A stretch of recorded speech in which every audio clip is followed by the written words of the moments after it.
This is the Blood Red podcast from the Liverpool Echo, giving you the inside track on all the big talking points from Anfield.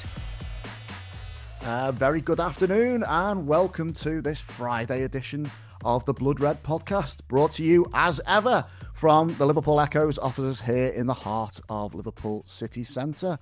I am joined today by two of the greatest minds in Liverpool journalism.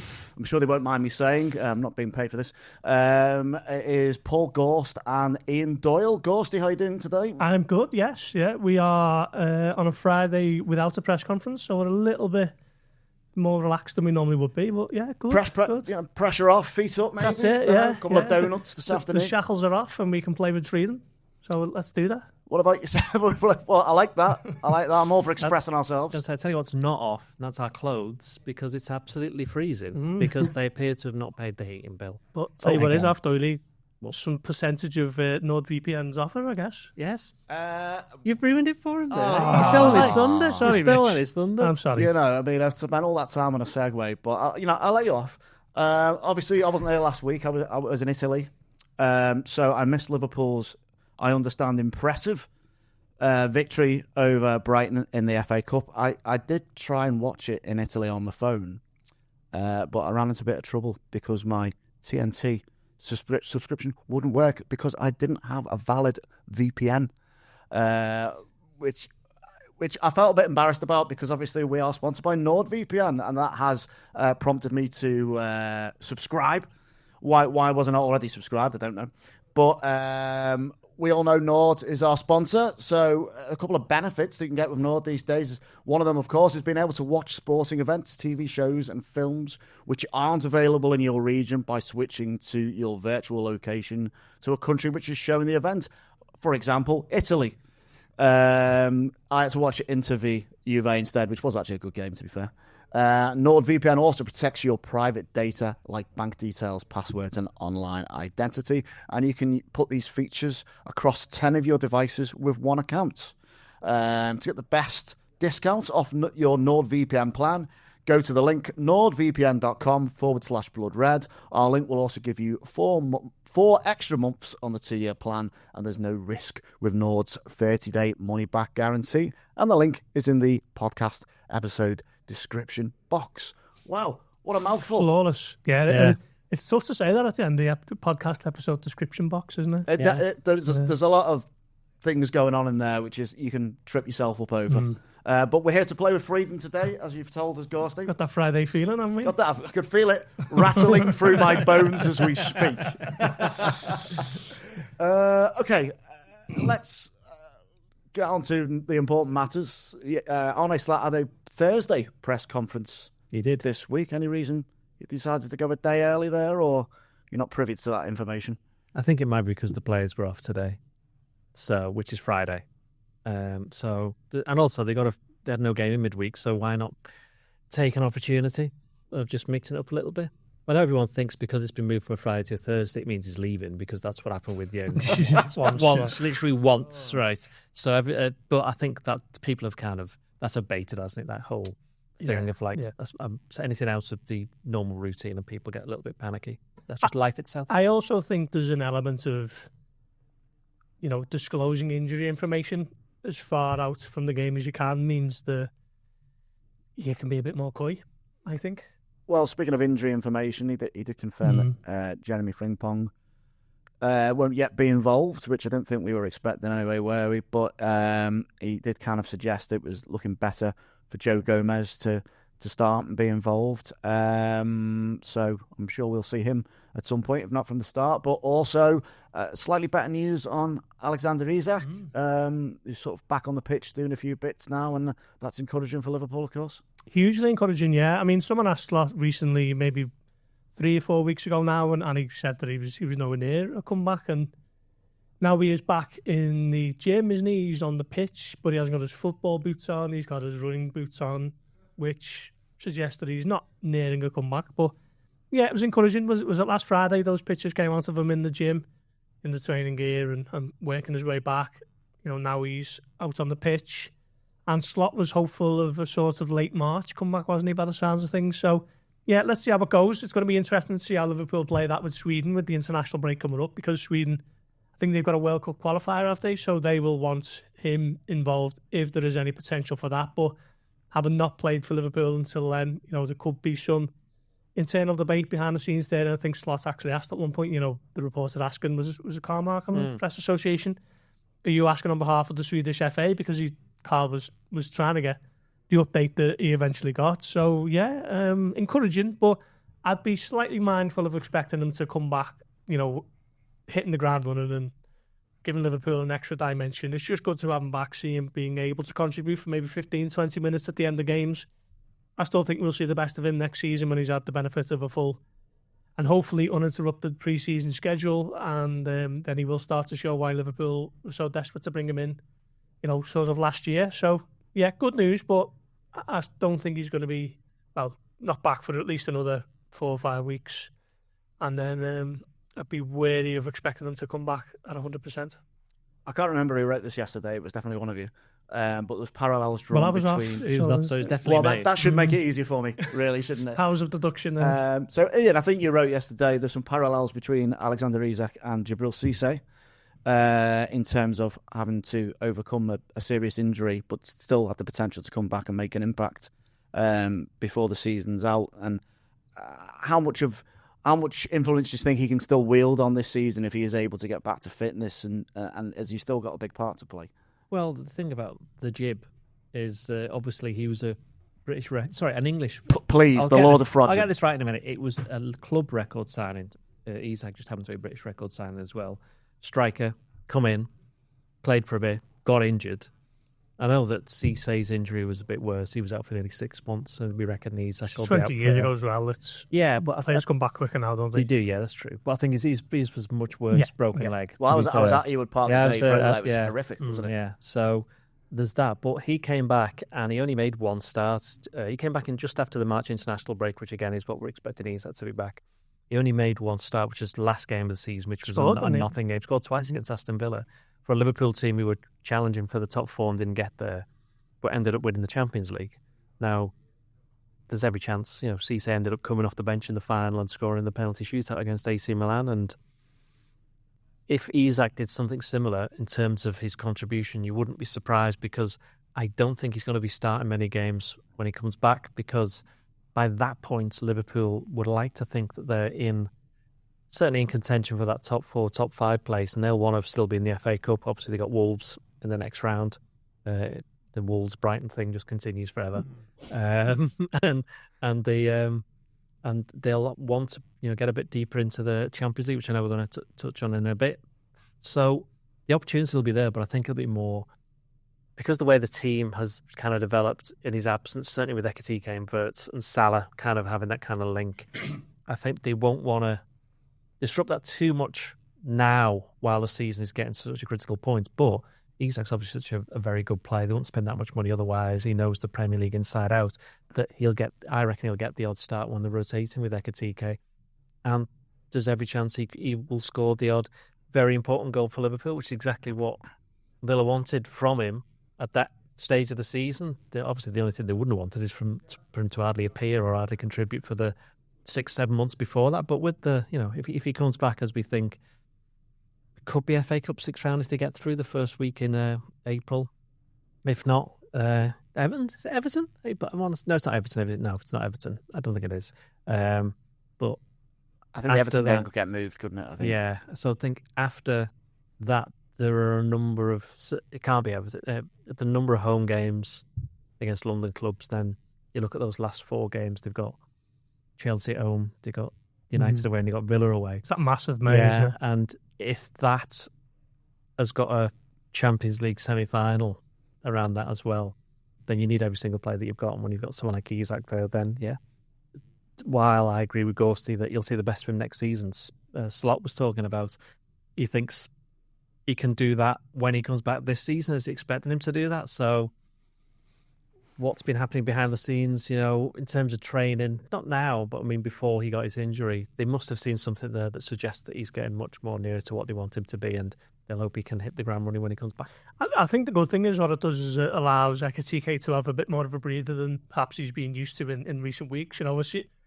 we were up for the game at Sunderland recently, and you can see Ekitike tiring as the game goes on, and that's just because he's not used to it. He's 23 years of age. It's his first season in English football, and the intensity and the power and the pace of it all can take players by surprise a little bit, can't it? And that's been the key thing that's been relayed to me when talking to people about Ekitike is this idea that they think he's a brilliant player with the capabilities of eventually being one of the best in Europe, but the idea is to put it together for 90 minutes. And at the moment, he's starting to tire in games as they go on. Decision-making starts to become affected by it and stuff. So having Isak on the bench to be able to bring him on for Ekitike will be massive for Liverpool, because at the moment, it's only really Chiesa, isn't it? We saw Chiesa start in place of Ekitike for the Brighton game and didn't really pull up any trees, didn't take his opportunity. And, it feels to me that Chiesa might just be sort of petering out now between now and the end of the season. And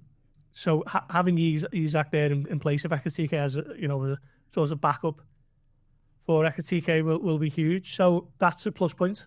And like Doyle says, just having someone of his quality to be able to contribute for the final third of games, 15, 20 minutes, whenever it may be, it gives Liverpool a little bit of an option, doesn't it, that they haven't really got at the moment.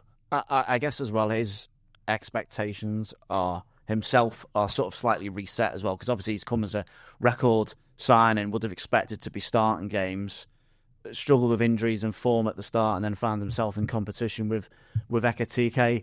And I'm not saying he had his nose pushed out, but obviously Ekitike was the one that was with the sort of hit the ground running. Whereas coming back now, I think he knows that he'll know within himself he's not going to be the best player that he can possibly be, returning from a serious injury, and he'll probably have a bit more of a bit part to play. Yeah. He's been a bit unfortunate in terms of, obviously, the way his transfer played out. I guess we'll never really know the ins and the outs fully, but clearly had his heart set on a move early doors and was being denied that at the time. So goes on strike, basically presses the nuclear button. People have got their own opinions on that.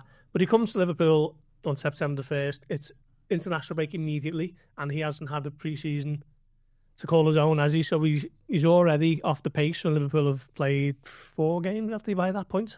So he's playing catch-up. Gets a couple of injuries, a couple of niggles here or there. The groin injury at Frankfurt.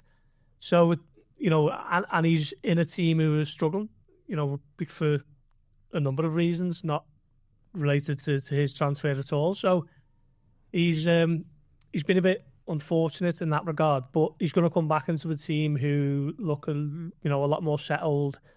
The players who've come in alongside him, in the same summer look a lot better, and things look a lot better, sort of in the spring than they did, October, November time when they were in a real terrible run, weren't they? So, that will help him, but I don't think there should be loads of pressure placed on him. I don't think he has to come back in and people are expecting him to be this £125 million striker. I think that will come next season. A bit more scrutiny will be placed on him, certainly internally at least.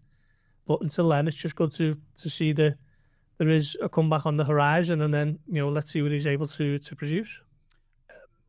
The form of Ekitike and Wirtz has been some of the plus points recently, as well as Dominic Szoboszlai. I'll touch on it in a minute. But Liverpool's issues that they've had in defence, in recent months have been well documented. But does it feel now like the up top things seem to have sorted themselves out now, and this is more of a settled side? Well, if you're picking Liverpool's team now, you know who's going to be. Well, actually, I'll rephrase that. If you're picking Liverpool's team now, you know which players are going to be in it, but you don't exactly know where Szoboszlai is going to go. I would imagine it would probably end up being, if they were playing a Champions League final tomorrow, I'd say it's quite early in the year for a Champions League final, but I would say that you'd probably put Wirtz on the left, Salah on the right, Szoboszlai is the number 10, and Ekitike up front.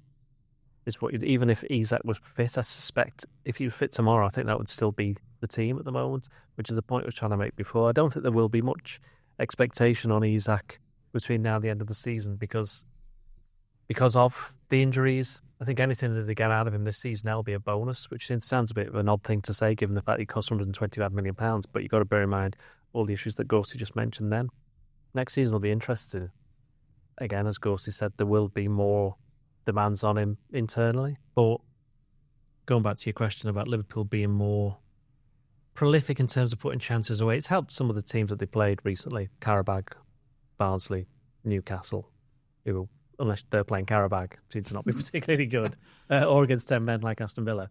And a lot of the games have been at home. They're going into a bit of a run now where there's more away games. They've got obviously Wolves twice in a week. They've got Forest.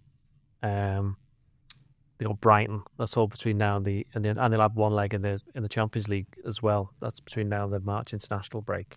So that'll be a bit more of a test. I think it's 5. All of Liverpool's next 5 Premier League opponents are currently in the bottom 7. So there is a chance there to get quite a few points if they really want to make that push for the top 4 in the closing weeks where Isak's going to be there. So it is partly, go back to Isak, on his teammates to ensure there's something to keep on playing for between now and he comes back. And the reason they should be a bit confident on that is, as you mentioned, that probably since Salah returned, they've become a lot more steady in attack and more, well, you know, the big debate about Salah is always basing him on his previous seasons, and there's no doubt that this season's been nowhere near as good as some of the past ones. But if you still sit down and look at his numbers, certainly since he's come back, is it 2 goals and 4 assists in the 7 games? So he's still running at almost like a goal contribution every game, which is what you want from one of your forwards. And if you've got Ekitike and Bert's, one of them is doing something similar, then suddenly you're a couple of goals up and then you've always got a chance of winning a game. I was thinking about Salah actually the other day, you know, that the outburst that he had at Leeds, which obviously threw everything up in the air, and he goes to the Africa Cup of Nations after that Brighton game with no one really sure if he was going to return. You know, some of the things he said at the time in that outburst sort of came across as though it was this huge, you know, gaping issue behind the scenes that had completely, you know, his relationship with Arne Slot had broken down beyond repair and all that sort of stuff, and that's the way it came across. But I just wonder now whether that was just an emotional reaction to a tough period that the club were in, and he hadn't started 3 games in a week, because it feels a lot more. I mean, maybe it's a bit of a marriage of convenience at the moment, but it just feels a lot more rosy, doesn't it, in terms of him enjoying himself a bit more, contributing. You know, he started every game since he returned, and I did a piece on this the other day. I think Liverpool have scored 20 goals since his return, and he missed 7 games, and you know, those they'd only scored 11. That was at a period of the season when Liverpool were really looking like they were struggling creatively. So he's undoubtedly had an impact on that going forward. And you can argue, like Doyle mentioned there, the Qarabağ game, but you know, I think they played Barnsley when they were in there as well, so it's almost like for like in terms of that. Scored 4 against them and 6 against Qarabağ. But yeah, I just wonder whether that sort of meltdown, if you want to call it that he had at Leeds, was more of a, you know, less strategic than perhaps we've previously given it credit for, and it was just a bit of a response to what had been a tough week. Well, I was going to say, at the time I said I thought he'd thrown his toys out the pram a little bit, and I actually, looking at it from what you've just said, I think that's fair, to be honest, and it wasn't, maybe perhaps it wasn't such like... Well, that makes it worse then, doesn't it, that he did it? That makes him worse that he did it. Well, do you think? Yeah, well, yeah, I think so, because I don't think if you're being strategic about it, you wouldn't have said it. You would have waited until you went off to the Africa Cup of Nations and said it then. Yeah, I think because then there'd have been no need for Liverpool to respond immediately because they couldn't, because he wasn't going to be there. Yeah. So it would have been interesting had Liverpool not equalised, not conceded that equaliser late on. Yeah. See would he have said it? Well, I mean, I agree with you, but I would also say it's water under the bridge now, isn't it? You know what I mean? It is. Yeah. The other thing I'd say on Salah is that I think at that point, bear in mind that Liverpool had lost 9 out of 12, in which he'd played nearly all. I think he'd played all of them actually, or nearly all of them. Maybe not that he didn't play in the League Cup game. And going off the back of everything that happened over the summer, I think for him he just probably saw a little bit of, not despondency, but I think there was a little bit of lack of hope that anything could be achieved from the season. Everything just looked like it was going one way, and then he couldn't even change it because he was on the bench and he was looking at the team going, well, we've just drawn 3-3 with, you know, even it Leeds, even though the guy who was in my place ended up scoring the 3rd goal, you know what I mean? I'm pretty sure Salah wouldn't have defended that corner at the end either. But since he's come back, John Aldridge mentioned this in his column this week, I spoke to him, he said, certainly the Brighton game, I'd argue the Sunderland one as well, because I was there for that one, is that he looks like he's got his hunger back in his game because he believes that something can be achieved for Liverpool this season. Yeah. I think he always needs something like that. He likes he knows he's not going to be the Ballon d'Or this year, etc. But he knows he's not going to win the Premier League, but he looks and goes, we can still win the Champions League, we can still win the FA Cup, we still get back into the Champions League. There are those targets. I mean, look what happened the other year where they didn't get in the Champions League, and everybody kind of knew it from quite a long way out. And the date was officially confirmed, I think. I can't remember. There was a result elsewhere that wasn't to do with Liverpool. And he put that big post up on social media saying absolutely devastated that we haven't got this isn't good enough yet. And it's titles, like, everyone else was like, well, we knew this was coming. And you wonder whether or not he just genuinely had that belief that we can still do it, we can still do it, we can still do it.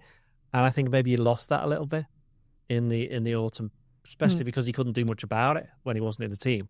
Now, you look at the way he's playing, and you look at the way he's tracking back, the way he's putting in. You may argue that going forward he's not quite the same player, but he's not, because he's like, what is he, 33? 32, yeah. 33? Yeah, 33, 33, going to be 34 in the summer. He's not got that same pace, but he's still coming up with the goal contributions, whether it's in a different way, mainly assisted these days. But he's also, it's no coincidence, I don't think, and Gorst said the same thing, that with him on the pitch, the other team are like, oh, there's Mo Salah, we need to sort him out. And that has then given more space to the likes of certainly Wirtz, probably to Ekitike, certainly Gakpo, whether or not you agree that he's been playing particularly well or not, he's certainly got a lot of the ball, and he's starting to make more of a contribution, certainly going forward. He's found his form a bit more. That's all down to the fact that Salah's in the team. Without wishing to dig at any player, I'm about to, but, if, say, when Chiesa was on the right wing, that possibly, and it doesn't have to be Chiesa, it could have been almost every other player who was on the right wing, you wouldn't have the same attention put on him as Salah. Yeah. And I think that's one of the good things having in the team, is that he's always going to see a lot of the ball. He's always going to attract a lot of the attention. If he can use the ball intelligently, which he is obviously a very intelligent footballer, and with the rhythm of the games, he's getting his touch back, which perhaps he didn't have for large parts of the autumn, is that he can make a difference and he can help the other players make a difference. And, I think then he gets enthusiasm from that, which then means he starts to track back a bit more, and the whole thing becomes a self-fulfilling prophecy of him actually coming around, and he's another who'll make a big difference between now and the end of the season, as he should do, because he's still one of the best players. You look at the goal he scores against Brighton, the penalty obviously, but the way he wins it is just trademark Salah, isn't it? He's got his back to goal, and it's just a little burst of pace that takes him past Kadioglu, and then he's too strong for him, bustles him out the way, and then Pascal Gross has panicked into fouling him, and it was just Salah rolling back the years, and he just looks like he's enjoying himself a little bit more at the moment, and what Doyle said there was spot on in terms of maybe there is an element of, I think Van Dijk said it actually to Gary Neville quite recently, that they still feel that something special can happen this season, whether that's, going all the way in the FA Cup, can they have a good crack at the Champions League, which was sort of maybe quietly the internal aim at the club at the beginning of the season, certainly for a few players. And, they're still riding high in that, aren't they? They're waiting to find out who their opponents are, and there's still loads to play for Liverpool. It hasn't been vintage, of course it hasn't, but, there's still 3 fronts to be playing on, and, Salah, in certainly the last sort of fortnight, has looked like he's got a bit of a hunger back, yeah. I wonder whether Salah's situation is a little bit like Klopp's, where he could have gone 22, 23 season end of that, and he said it himself, hasn't he? He thought, can't leave it like this. And so they gave it another season, changed the midfield, ended up, getting it back into the Champions League, bit of a title tilt and winning the League Cup. And I think Salah maybe thought in December, went, I can't end this like this. And so when he's come back, he's gone. And obviously the injuries have meant that the opportunity has presented itself, and he's been able to go straight back into the team. It would have been sad, wouldn't it? Yeah. Shame. And I think the thing is, exactly. Yeah. And I think he thinks that. I mean, my personal opinion is that he'll go at the end of the season anyway. That's no insight on that whatsoever. It's just what I think, just from seeing the way things have gone. And I think if he thinks that's a possibility, he's just going, right, I'm just going to put everything to this between now and the end of the season.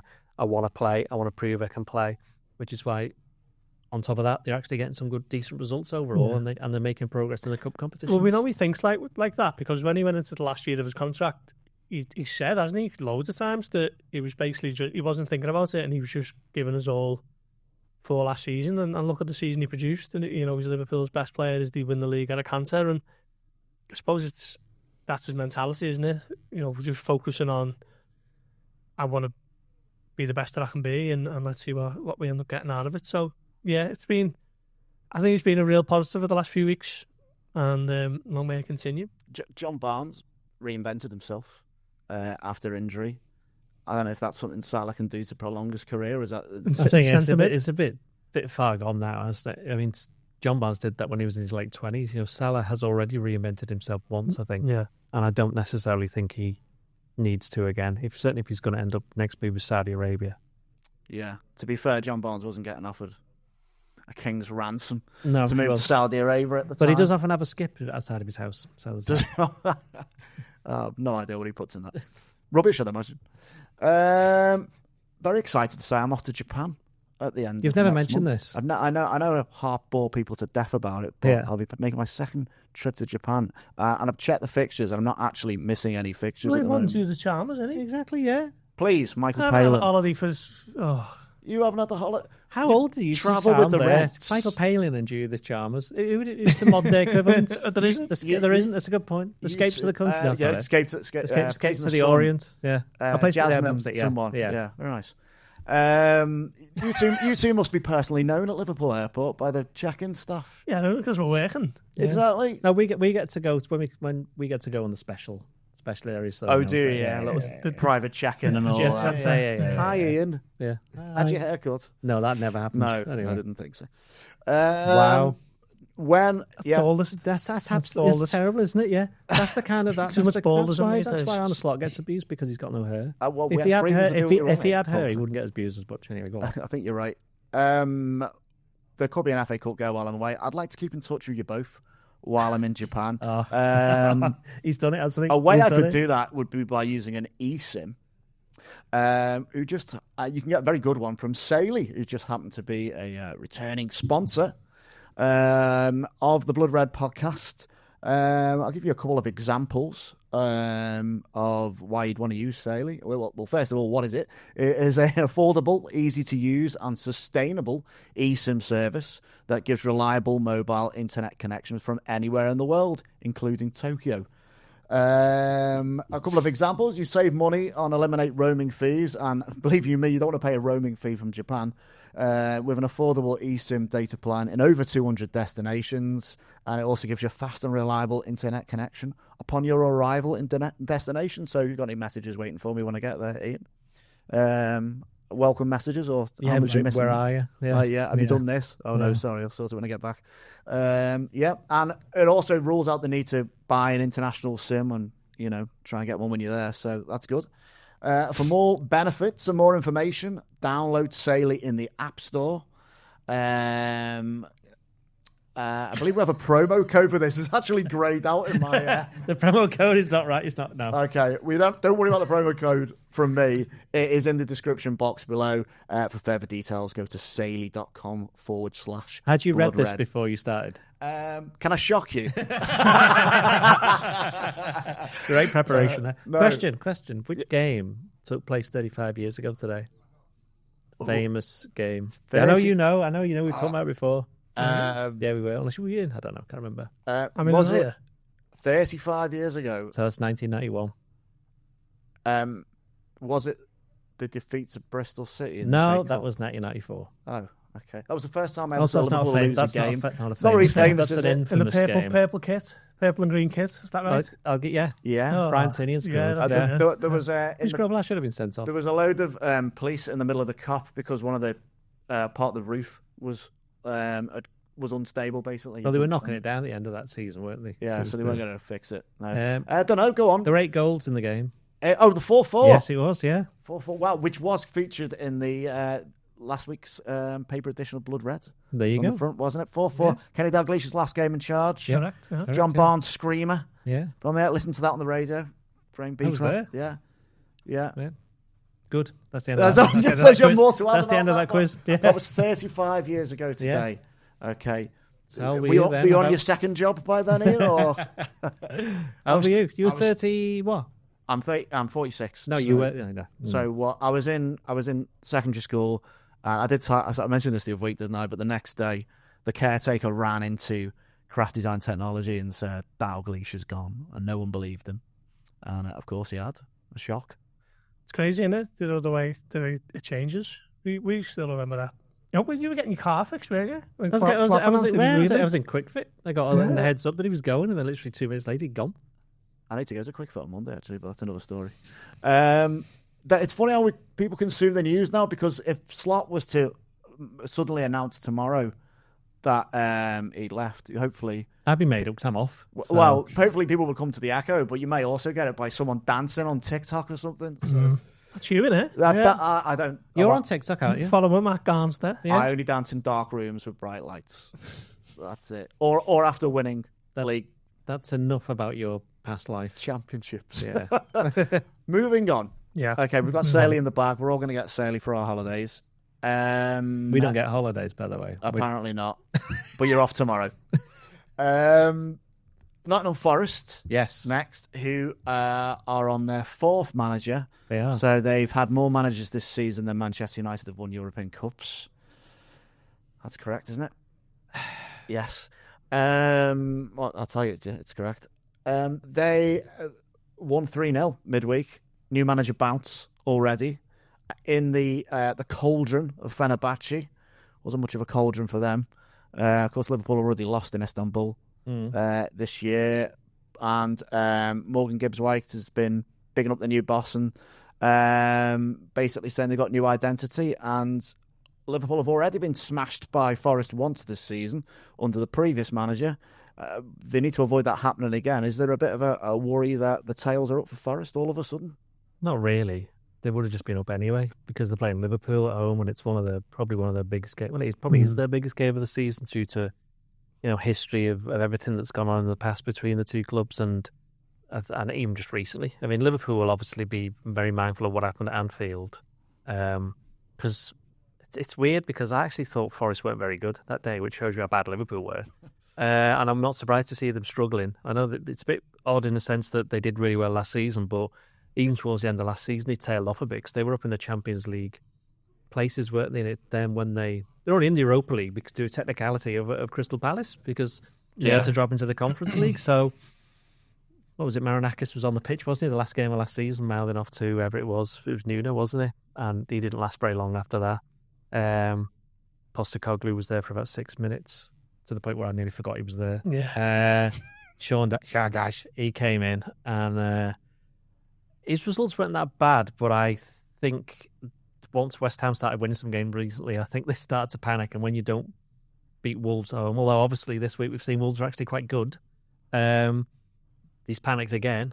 And he's brought in Pereira, who got sacked. Did he get sacked this season from Wolves? Yeah. Because Wolves had started so poorly. He's been sacked and been rewarded for his failure by getting another Premier League manager job because he knows the chairman. Yeah. So, which is actually, if you're starting out in your career, is well, it's basically how things can work. I was going to say it's not just in football that happens. There's quite a lot in other industries. It certainly was being with Jay. And just touching on Istanbul, obviously there were Champions League games this week, playoffs. Liverpool are still waiting to see who they're going to be facing in the round of 16. Galatasaray beat Juventus 5-2. And I'm pretty right in saying that Juventus have never overturned a 3-goal deficit. So it looks like it's going to be Galatasaray as one of the options. Then the other one, Bruges drew 3-0, didn't they, with Atletico Madrid? Yeah. And Atletico Madrid, I saw the first half of that game. Atletico Madrid were hopeless and were 2-0 up at half-time. I thought Bruges were a bit unlucky, so I wasn't surprised it ended 3-3. But that one is in the balance because to draw 3-3 away is not a very Diego Simeone result, is it? No. If we're being honest. And I think a draw is. Atletico Madrid have... Certainly, they're not the team that they were, and Liverpool obviously already beaten them once this season anyway. So it looks like probably the one that they would have not wanted to draw. I would say the strongest team out of them is Juventus. Not like the one team at the moment who the one team that are not going to play. Yeah, who would you want out of that? Bruges. Ideally, it'd be a great place to go for the fans, and probably the most straightforward of the four teams. But I mean, I wonder whether the Liverpool team would have a little bit of a score to settle with Galatasaray because that game at the end of September, which was just as this horrendous run of 9 defeats in 12 was starting to snowball, wasn't it? I think, they lost that with a dubious penalty and had the goal disallowed later on, and both of those decisions could have went either way. So I reckon Liverpool might fancy a chance of settling the score with that one. But Bruges would be a really good one for the supporters, wouldn't it? It's not too far away. It's against a team who you'd imagine Liverpool should be able to beat over the two legs. So that'd be the ideal one. But any of them really doesn't look like it's going to be Juventus, as Doyle says. But of the other three, I think Liverpool will fancy themselves again against Atletico Madrid, even though... A bit ugly. I'm sick of the sight of them, really. I think Liverpool have played them 6 or 7 times in the last 5 years. So hopefully it's not them. But, any of those three, I reckon Liverpool will back themselves. I like Simeone, though. I like him. Why doesn't that surprise me? He's just so annoying, isn't he? But yeah. I think the reason I like him is because it matters to him, and I think sometimes there's people that you do not be in that job for how long? 15, 16, 17 years? It's a long time. About 15 years, It's a long time that he's been in that job, and it shows you that it means something to him. He's the highest paid manager in world football. I was going to say, I'll tell you what it means to him. He's the highest paid manager in world football. Yeah. Is he? Yeah, he is, yeah. That's probably why he's still there, then. Do you still like him? Yeah. Yeah. Because it's not changed him, has it? The money hasn't changed him. The money hasn't changed him. He's still as annoying as he always was. So. Something for us to all aim for. I think, indeed. I think Bruges, would probably be the best draw there. I think having seen Bruges, I think they do have some players who could harm Liverpool if they're not on the game. Particularly out wide. Particularly out wide. Simon Mignolet in goal. I'm not so worried about that. How old is he now? 37, I think. Is he now? Yeah. Still knocking on. Galatasaray, my only worry about them is I watched them recently, and I didn't think they were particularly good when Liverpool lost to them, by the way, at all. But I was watching Osimhen. Now, he is a player, great movement, really strong. He's just one person I think who could cause problems, and I feel like he's maybe playing without too much pressure on him at Galatasaray. He just can express himself, as we've tried to do on this Friday podcast. Is he someone you'd be worried about? Yeah, I mean, we've seen him a few years ago when Napoli battered Liverpool, and I think he was probably at the peak of his powers there. It is strange that he's ended up at Galatasaray. Not really sure how that's happened, and he's not at a European club, or European league rather, that's a bit better than the overall standard of the Turkish Super League, is it? So surprised at that, but he does appear to be their main man, and he had a decent game, didn't he, when Liverpool were beaten by them, but. I still think Liverpool would fancy themselves over the two legs against Galatasaray, certainly at Anfield to get the job done. But we await the opponent, don't we? So let's see. Just a weather warning on Forest. If you look at their last 6 Premier League games, I mean, their form's not that bad. I think they've got 9 points out of their last 6. Who's they played? Drew at Burnley, didn't he? Drew Wolves. Screen in front of me doesn't tell me. So I don't know. They battered Burnley last week, was it? But couldn't stick it away, and then obviously Sean Dyche pays with his job. So I mean, they're a good side. They shouldn't be where they are in the league, even allowing for the general strength of the Premier League. But when we made this point, Amy, before we come on, Nottingham Forest are really in the doldrums in the Premier League. They've had 4 managers this season. They go to Fenerbahce, a decent-sized team in European football, and beat them 3-0, and I think that speaks volumes as to the overall strength of the Premier League now. The money that is in the English game means that clubs are able to bring in the best coaches, the best players. There's only so many of these emerging players who the top clubs can hoard, so players are moving further down the pecking order in the Premier League and looking to play the way up the order of the division, and I think that's what we're seeing now in the Premier League across the board. And that Wolves team, for example, they could end up with a historically low points tally, but there's absolutely no way that they're worse than that Derby County team of 2008. The players they've got, plenty of them are internationals, so I think that's what makes the Premier League now so strong from top to bottom, and it's why it makes it so unpredictable. And Liverpool have fallen foul of it, haven't they? Too often. They scored 1 goal in the last 4 home games in the league. Forest. Yeah. They drew 0-0 with Wolves, drew 1-0 with Palace, drew 0-0 with Arsenal, but anyone can do that. And they got beat 2-0 at home by Everton over Christmas. I think a big thing for Liverpool is they haven't played for 8 days. Forest will be going into it on the back of a European away day on the Thursday night. The game's 2:00 as opposed to 4:30, which does make a little bit of a difference if you ask these coaches. So I think Liverpool have got to show that they are fully rejuvenated and refreshed and ready to basically be the better side. You know, they were impressive at Sunderland. I didn't expect them to be as good as they were, certainly defensively, on the night at the Stadium of Light. So they've got to basically reproduce that sort of performance, and hopefully that should be enough. They've got to start quicker as well. This is one game where they have to actually come out the blocks fast because, as Gorst said, there's a reason for Forest, who will either be starting slowly or they themselves will be quite keen to start quickly because they know they might fall away the longer the game goes on. I'm just checking where Manchester United are playing, and they've got Everton, haven't they? On Monday night, yeah. Which I might have just remembered. So it's a good job I checked when that was. So the Liverpool are going to play before United, so that they've got an opportunity to put pressure back. I don't think it really matters at this stage. Goal difference? What's the difference? They'd have to win by a lot. Would they? Yeah. Really? Yeah, United's goal difference is way better than Liverpool's. It's not. Well, yeah, they've got. Is this like they're 12? plus 10. Yeah, and Liverpool plus 6. 6, that's it, yeah. So it's a 4-goal swing. Is Chelsea's 12? Chelsea's 17. That's the one. I knew there was one that was a lot. Yeah, but they're only two. They must have had some big wins that I've forgotten about. Yeah, well, they're only 2 points ahead of Liverpool though. So if they were to lose, I think it's too early to talk about putting pressure on teams. I just think at the moment it's just keeping pace with them all. Well, Chelsea are at home to Burnley, so I agree. Well, I was going to say is that even if United lose, Liverpool win, United aren't going to go, oh, it's just, it's you've got to make sure. The notorious win factory of Hill Dickinson. Yes, is Aldrin in itself. Yeah. Which looks beautiful in the summer, but not, as we know, on Old Hall Street, it is blows a wind like you're in the middle of Kansas. Yeah. But Everton did beat United at Old Trafford in December with cement, so there is that. So let's see if the Blue Boys can do Liverpool a favour this weekend. Let's hope in which case, that's never going to happen. Let's pick our teams then. Yes. Okay. Let's. Alisson remained in goal in the FA Cup. I'm assuming it's the same this time round. No reason to change that. What about your back four then, Ian? I'm going to put Gomez at right back and Kadati, Van Dijk and Kirkes. Same, yeah. Slot was quite open actually on Gomez's availability. He did come off the bench. I thought he was really good actually at Sunderland. They obviously played on Saturday against Brighton, so I think this might be one where they go with a little bit more of a round peg in the round hole with Gomez at right back. Okay. Yeah, I've got exactly the same back four, so we'll move straight on to midfield then. And Gorst, I'll take yours first. Yeah, Gravenberch will come back in. I think he might be a beneficiary from having sat out that FA Cup game.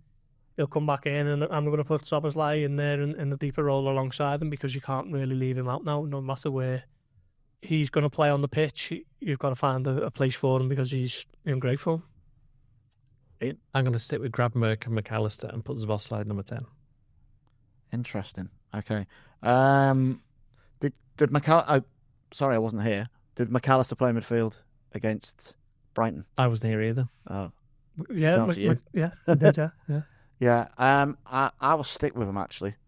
With Szoboszlai, I'm going to leave Gravenberch out. Not that he's done anything wrong, but I like Wirtz in behind, so I'll go with McAllister, Szoboszlai, and Wirtz in front of them.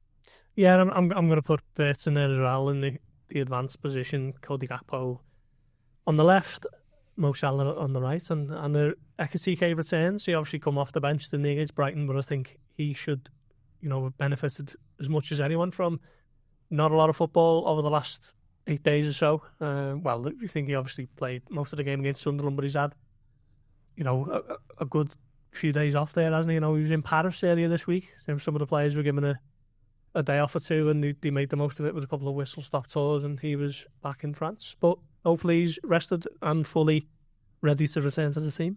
I'm sure he will be. Whistle-stop tours, something that Rich is very, very familiar with. Yeah, you're speaking about the right person. I do like a whistle-stop tour, just not saying it. Same up front for you, Ian? No, it can't be, can it? Because I've got Wirtz at number... I've got Szoboszlai at number... Oh, of course, yeah. Wirtz on the left. So Wirtz on the left. Salah on the right and Ekitike up front. I actually think Szoboszlai will play right back That's what Do you? that's what I think will happen. That's not what I pick, but I think he's very wary of having. He Three wants centre-backs. players in reserve, basically. Yeah, If yeah. one of the centre-backs gets injured, he can't play. I suppose he could push Gravenberg back there, which he did do last season. He did do last season where they went 1-0 down and then they went, Not another right back, not another one. Well, no, I'm saying, Yeah. he played Centre-back he and played he's gonna play. Gravenberg at centre-back, didn't he, against for the second half against I actually think Forest. he's got a lot of qualities to play centre-back Gravenberg, but, he's a better midfielder. Yeah. So yeah, I think I understand the whole thing about Wirtz, but I think he's done enough now when playing on the left to fit it. And if it doesn't go right, they can just move things around because they'll have options with Gakpo on the bench. Does it bother you And whether Curtis Jones as well. Yeah, of course. Does it bother you whether Wirtz plays on the left or in the middle, or do you just think he can be as effective in both? Well, I think, as I just said, I think he's proven now that he can. He's better at number 10, but he can still do a job on the left hand side. And to be fair, when he played on the right hand side a couple of times, he's done really well then. When he had one of his best games at Eintracht Frankfurt, he was playing on the right. Salah came off the bench in that game, so that was a long time ago now in the season. But Set up the ball, didn't he?